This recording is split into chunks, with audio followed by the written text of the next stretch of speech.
Now it's time to install Git. Of course, right? We want to work with those commands. And as I mentioned before, if you want to master Git or if you want to use the features of Git, command line or basically commands are the way to go. Now, how do you know that in your machine you have Git? Now, if you are using Mac, basically in Mac, if you have installed Xcode, you will get Git by default. But if you are using Windows, you will not get that. So how do we verify? So it's very easy. You just have to use the command prompt. So I will open my command prompt here and or PowerShell. So what you can do is you can search for git version. So basically this is the command which you have to fire. And when you say enter, you can say it says the term git is not recognized as a command. Okay. So if you want to get git on your machine, if you're using this on command prompt, you will get a different message. Example, if you do that on command prompt and if you say git version, this is the message you will see. So it doesn't matter which window you're using, PowerShell or command prompt, both works, but in both of the cases, we don't have Git. Now, how will you get Git? It's very simple. You can just go to the website or you can just go to Google and search for Git download. Now, this is the website from where you can download the Git. The current version of Git is 2.41. So we can get that one. And it will ask you for which OS you're using. Now, since I'm using Windows here, we can click on Windows. If you're using Mac, you can go for that. And as I mentioned before, if you already have Xcode installed, most of the time, for some reasons, you install Xcode even if you don't develop iOS application. So do check if you already have Git by saying git hyphen hyphen version. If you don't have it, you can follow the similar steps. You can click on download there and you will get it for macOS. For Linux, you have to set the path and that should be simple. So let's go for Windows here. And once you click on that, it will ask you for which version. So basically, you can go for a standalone installer, which is suitable for if you have only one machine. But let's say if you want to move between different machines, you can go for portable one.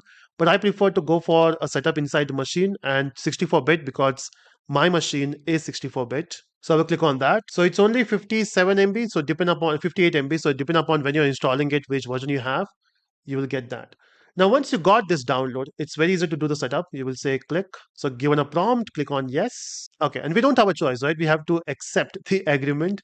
Now, this is a place where it will install Git. I will say next. Okay. It says I already have Git in my machine because I think I already installed it before. But I will say, okay, I'll go with that particular folder. That's fine with me. Now, it also gives you something called Git Bash. Now, at this point, we'll not be working with Git Bash. We'll be using normal CMD. And anything else looks good. Click on next. Okay, click on next. Okay, so it will give you certain options. When you want to edit something in Git, which particular IDE which you want to use or node editor which you want to use. Now I will go for default one, which is Vim, or you can choose whatever you want. Maybe let's choose Notepad for this particular series. I don't want to confuse you with how to use Vim commands. So let's use Notepad here and click on next. Now this is something important to remember.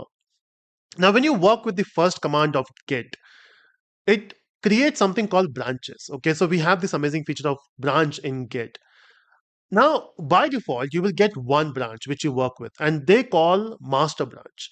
Now, when Git came into existence way back, the name was master, but recently, again, it doesn't look good, right? Master slave. So they went for a normal word which you can use.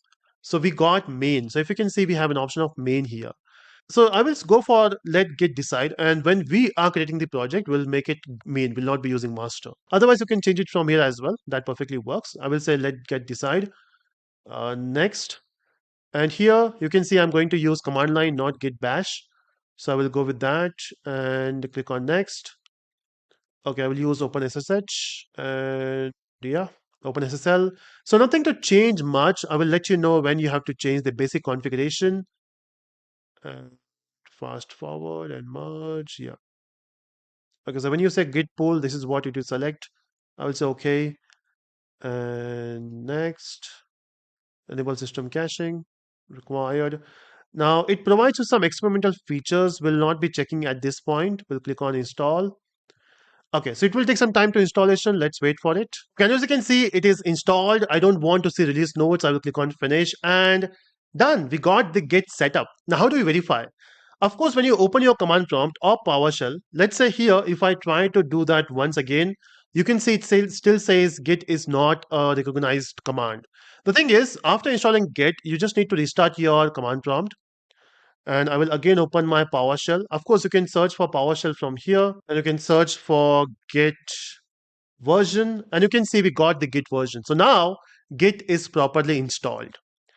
Okay, now once we got the Git installation, now it's there, right? It's there in your machine. But how do you make it your own?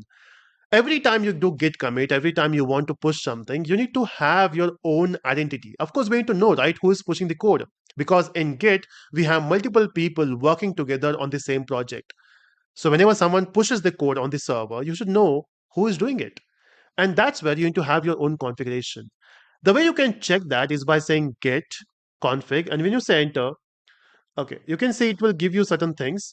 Now, basically in git config, there are certain things which you have to mention, at least two things. One is your name, your username, and second is your email. With the same email, if you're using a public repository, let's say GitLab or GitHub, you'll be having a public account, right, with the email ID. So you have to use the same thing. So if you want to know what are the existing variables we have, so what you can do is you can say git config. I want the global values and I want the list of values. When you say enter, okay, so the thing is, in my machine, I already have this configured. Okay, so this is not the first time I'm using Git. So I have these values. But in your machine, you'll not be having this value. So let's do the setup. How do we set the values here? Now, since I'm using my personal email, so that's why it is blurred because of the privacy issue.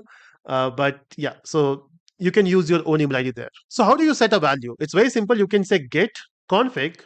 So let me just clear this screen once. So if you want to configure, you have to say git config, and then you have to say global because you want to set it globally.